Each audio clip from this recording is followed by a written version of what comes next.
كان في ملك اسمه الملك نور الدين، كان بيفكر في حاجة تزوده شهرة بين العباد وكمان تخلد ذكراه بعد الممات. فقرر إنه يبني مسجد كبير باسمه، وأمر إنه يكون أكبر مسجد في المملكة كلها، وإنه يكون ضخم وفخم ومبهر جدا. وأمر كمان إن مواد البناء تكون أفضل مواد، وأمر كمان بتصميم لوحة اسمها عليه ويكون حفرا على الرخام عشان كل الناس تعرف إنه مسجد الملك نور الدين. وأمر كمان إن محدش يساهم في تكلفة المسجد غيره. وبالفعل بدأوا في بناء المسجد الضخم، وكان حديث الناس كلها في كل مكان. وأشرف الملك بنفسه على بنائه وصرف عليه فلوس كتير جدا، وانتهى بناء المسجد في أقل من سنتين. وقبل الافتتاح بأسبوع دعا الملك ملوك وسلاطين وأمراء لحضور الافتتاح، وكان الملك سعيد جدا جدا، وخصوصا لما شاف اللوحة الضخمة اللي مكتوب عليها اسمه بتتعلق، وروح سعيد جدا جدا. لكن لما نام الملك شاف رؤية فزعته جدا وسرقت فرحته باكتمال المسجد، وتكرر الحلم ده معاه ل3 أيام، لدرجة إنه كان خايف ينام علشان ما يشوفش الحلم ده تاني، لأنه كان بيشوف ملكين بينزعوا اللوحة اللي عليها اسمه وبيحطوا اسم امرأة.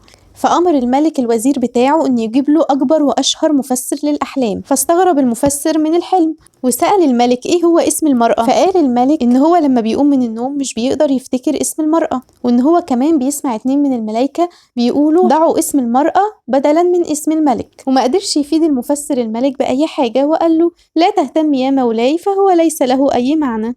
ولما نام الملك تاني حلم نفس الحلم، وشاف تاني 2 ملايكة بيشيلوا اللوحة الضخمة اللي عليها اسمه وبيحطوا اسم امرأة، بس المرة دي قدر الملك انه يقرأ اسم المرأة بوضوح، اسمها أم الخير. والملك ما يعرفش أبدا امرأة بالاسم ده، وأمر الوزير بتاعه إن يبحث عن امرأة اسمها أم الخير في المدينة كلها.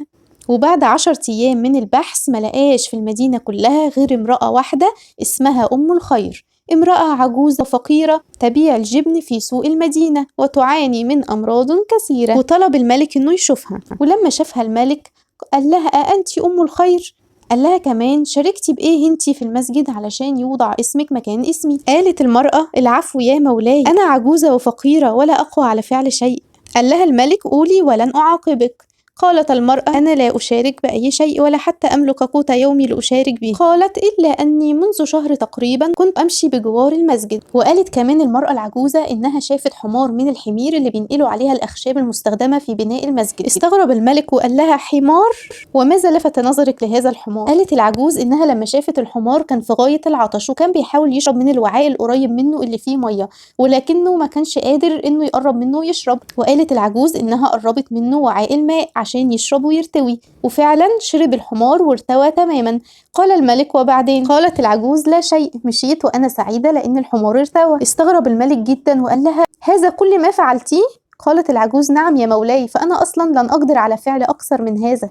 وقالت زوجة الملك باستغراب جدا أيضع الملكان اسمها بدلا من اسم الملك لمجرد إنها سقت الحمار؟ رد عليها الملك وقال لها فهي حتى لا تسقي، هي فقط قربت الوعاء منه. وفضل الملك يفكر في اللي حصل كتير جدا، وتاني يوم قال لزوجته أنا عرفت الجواب لما حدث. وقال الملك كمان أنا بنيت المسجد علشان يخلد اسمي ويزيدني شهرة بين الناس، أما المرأة العجوز ساعدت الحمار على الشرب لا تقصد من هذا إلا وجه الله، عشان كده تقبل الله منها عملها رغم بساطته، ورد علي عملي رغم ضخامته ورغم كل اللي أنفقوا فيه من وقت وجهد ومال.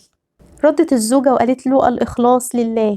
قال لها الملك فعلا هذه العجوزة علمتني أن كل أعمالي يجب أن تكون خالصة لوجه الله بعيدا عن الرياء والمباهاة. وأمر الملك الوزير بأنه يشيلوا اليافطة اللي عليها اسمه ويحطوا اسم المرأة العجوزة، وفي الآخر المسجد بقى اسمه مسجد أم الخير. يا رب تكونوا استفدتوا من القصة، عجبتني جدا وحبيت أقولها لكم علشان تستفيدوا منها، ويا رب كمان تكونوا استفدتوا من فكرة الغدا بتاعة النهاردة اللي قدمناها مع بعض. قولوا لي بقى استفدتوا ايه من القصة بتاعة النهاردة. أنا عن نفسي اتعلمت إن أي حاجة أعملها تكون نيتي خالصة لوجه الله، إنما الأعمال بالنيات وإنما لكل امرئ ما نوى. يا رب تكونوا استفدتم، ويا رب تكون الحلقة عجبتكم، والسلام عليكم ورحمة الله وبركاته.